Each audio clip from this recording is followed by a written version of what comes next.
தமிழக அரசு மக்கள் நலனில் அக்கறை இல்லாமல் மத்திய அரசு கொண்டு வரும் திட்டங்களில் இணைய மறுக்கிறது என பாஜக மாநில தலைவர் நயினார் நாகேந்திரன் தெரிவித்துள்ளார்.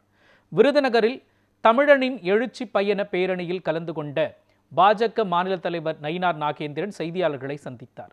அப்போது பேசிய அவர், தமிழகத்தில் 2026 சட்டமன்ற தேர்தலில் தேசிய ஜனநாயக கூட்டணி பெரும்பான்மையான இடங்களை கைப்பற்றி ஆட்சி அமைக்கும் என்று தெரிவித்தார்.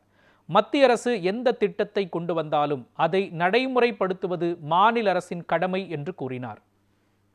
வருகிற 2026 தேர்தல் நிச்சயமாக எப்படி பீகார் எதிர்பார்க்க முடியாத அளவிற்கு மக்கள் 200 இடங்களை வெற்றி பெற வைத்திருக்கிறார்களோ தேசிய ஜனநாயக கூட்டணிக்கு, அதே மாதிரி தமிழகத்திலும் 2026ஆம் ஆண்டு நிச்சயமாக ஒரு பெருவாரியான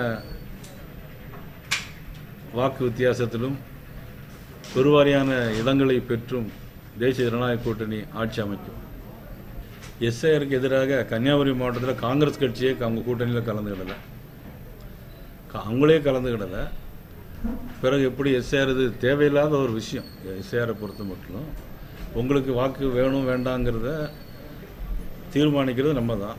மத்திய அரசாங்கம், நம்ம மத்திய அரசாங்கம் மட்டும் இல்லை, 2000க்கு முன்னாலே 10 தடவை இதே மாதிரி எஸ்ஐஆர் இந்த மாதிரி பதிவு பண்ணியிருக்கிறாங்க.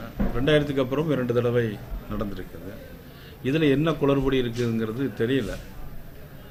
மாநில முதலமைச்சர் அவர்கள் எதை எடுத்தாலும் எதிர்ப்பு பண்ணிக்கிட்டே இருக்காங்க.